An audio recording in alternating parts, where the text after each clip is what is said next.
Olá pessoal, continuando então nas nossas pesquisas sobre o London System segundo Magnus Carlsen, esse aqui é o esquema básico da posição, muitas vezes sem o H3, né? A gente poderia deixar esse peão em H2. Então, essa posição básica, claro, o bispo pode vir para B5 para deslocar o cavalo de C6. Nós temos o plano de ruptura no centro com E4. E nós temos também o plano de ataque mais conhecido, desde quando essa abertura não era tão famosa assim pelas mãos do Carlsen, era o cavalo E5, certo? Para obter o ataque na ala do rei.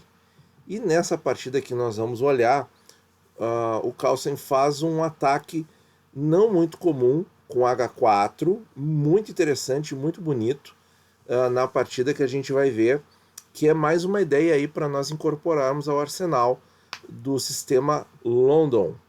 Então vamos colocar aqui a posição, foi Carlsen contra Mamedyarov, um super grande mestre, jogado agora, 15 de maio de 2020, no Fiedsteinitz Memorial Open. Então não foi partida blitz, pessoal, olha aí que legal. Então D4, D5, bispo F4, cavalo F6, E3, E6, a abertura é muito fácil. Cavalo F3, bispo D6, já propondo a troca. E aqui o Carlsen não recuou o bispo, certo? Não recuou o bispo. Ele jogou cavalo de BD2, tá? E as pretas rocaram. O que acontece? Se a preta troca o bispo aqui, não tem grandes problemas. Por quê? Porque E5, como um dos objetivos também da London, é colocar um cavalo branco ali, em E5, opa, que eu acabei fazendo coisa errada. Vamos supor que, né, só para mostrar aqui. O que acontece? Nós temos um domínio da casa E5, isso é bem importante, tá? Então, E por F4 não é uma posição ruim, certo? Depende da linha que você preparou. Então aqui o Mamedyarov jogou roque, C3, tudo dentro dos planos, B6, cavalo E5, aí aparece o nosso protagonista, C5, dessa vez bispo D3, porque não tem cavalo em C6 para a gente tirar ele da jogada, porque o cavalo em C6 também controla a casa E5, que nós queremos para o nosso cavalo. Bispo B7, e aqui é que vem o lance. Agora o Carlsen não faz roque, não faz ruptura em E4, não faz nada disso. Ele faz um lance com o Harry The Age Pawn, eternizado pelo GM Simon Williams, né? Do canal Ginger GM, que eu gosto muito. H4. Com certeza o Williams deve ter visto e revisto essa partida muitas vezes. Cavalo C6. Agora o Carlsen traz dama F3, porque, né, esse lance interroga, né? Olha aí. Então, tudo bem. Torre C8. H5, segue o ataque. H6, já criou um ponto de contato, onde é possível sacrifício. Já pode ter a dama trocando de coluna, fazendo a elevação da torre, o swing lift da torre. Então, muita ideia de ataque já na ala do rei aqui para as brancas. Dama G3, cavalo E8 protegendo G7, e veio bispo por H6. Que nem é um sacrifício, né? Porque aqui, na verdade, esse peão está entregue, porque o peão de G está cravado. Então, o Magnus simplesmente ganhou o peão. C por D4. E aqui ele continuou no ataque, abrindo mais linhas do rei. Bispo por G7, cavalo por G7 e H6. Esse lance também não é difícil de ver, pessoal, porque esse cavalo está cravado e ele vai ser conquistado no próximo lance. Defender, porque está ameaçando o mate também, né? Com dama por G7. Então, dama F6 defendendo do mate, H por G7, dama por G7.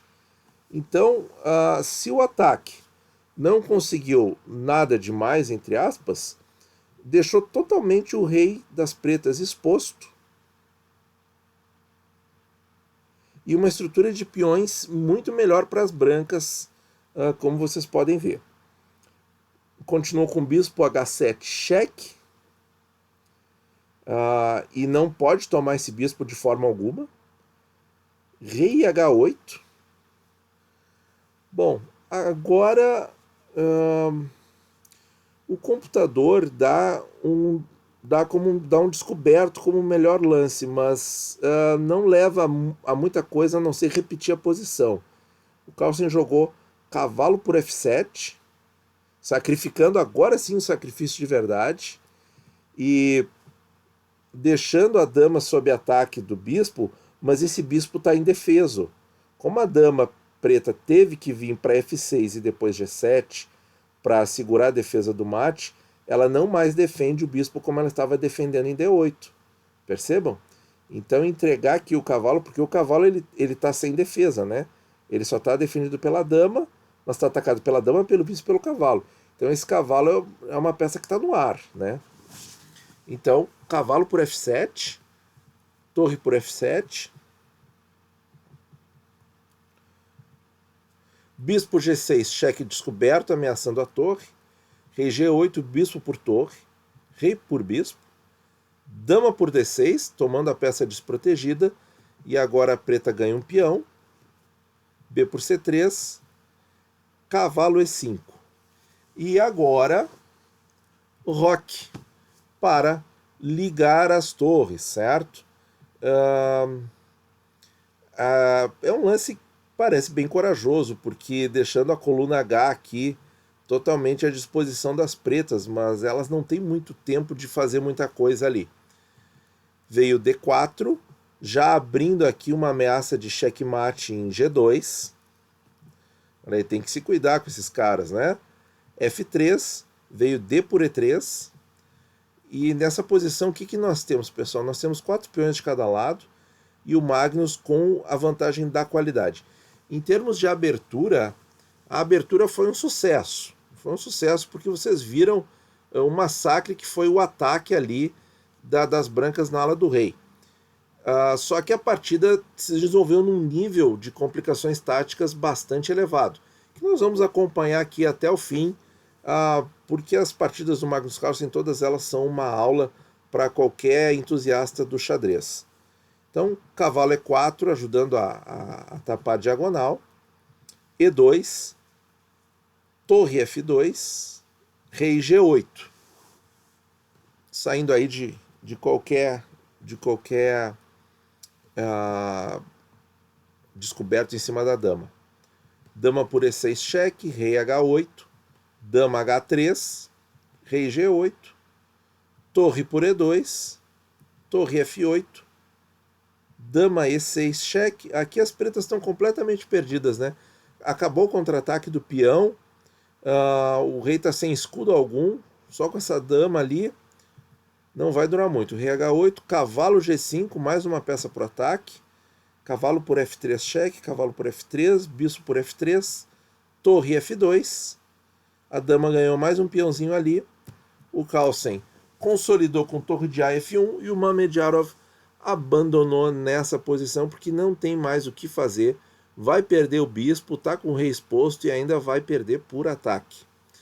Então, gente, que partida sensacional, uma partida densa, complexa, mas mostra o poder do ataque do sistema London na ala do rei. Vejam que as ideias aqui para conduzir o ataque não são difíceis de aplicar.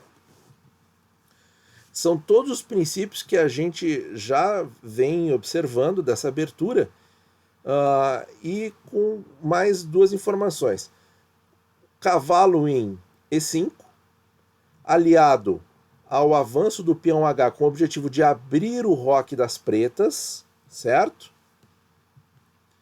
E também, claro, começar as operações na ala do rei. Aqui é que foi quando as brancas começaram a dominar o jogo, e esse ponto aqui de abertura, realmente, quando a gente coloca no computador, Quando o Carlsen joga H5, ele tem meio ponto de vantagem na posição, segundo a avaliação do computador. Quando o Mamedyarov fica assustado e joga o H6, criando mais um ponto de contato na posição, e aquela lei do xadrez, né? Aquele princípio, melhor dizendo, né? Não avance os peões na ala onde você está sendo atacado. Aqui é um exemplo clássico disso. O que acontece? Depois que ele joga H6, a posição vira e já fica mais com vantagem decisiva para as brancas, com quase 2 pontos a mais. Certo? E aqui era meio. O que o computador recomendava aqui? O computador recomenda bispo E7, C por D4, bispo por E5. Então, lances normais, né? Realmente H6 é um lance que interroga na posição. E aí fica, entre aspas, fácil, né? Porque o Magnus Carlsen faz tudo parecer fácil pra gente, mas eu posso dizer assim, como um jogador de clube, jogador amador do xadrez, que é bem lógico de compreender toda a sequência de ataque aqui que se segue, principalmente até aqui, né? Muito bonito de ver essa ferocidade, o peão H, coluna H aberta, e toda essa sequência que realmente, quando o Carlsen consegue o ganho material, dando esse descoberto, e o rei sempre voltando para uma casa em que ele leva cheque, né? E aí estabelecendo a vantagem material, e praticamente nessa posição as pretas já estão estrategicamente perdidas, né? E aí, claro, houve algumas complicações, algumas ameaças. Teve essa ameaça importante de checkmate aqui, certo? Que o Carlsen parou, teve esse contrajogo com o peão E, mas também foi facilmente anulado. E aí chegou a esse final que ainda a branca ganha por ataque. Tá certo, pessoal? Então, partida muito legal, muito surtiva. Muito obrigado pela audiência e até a próxima.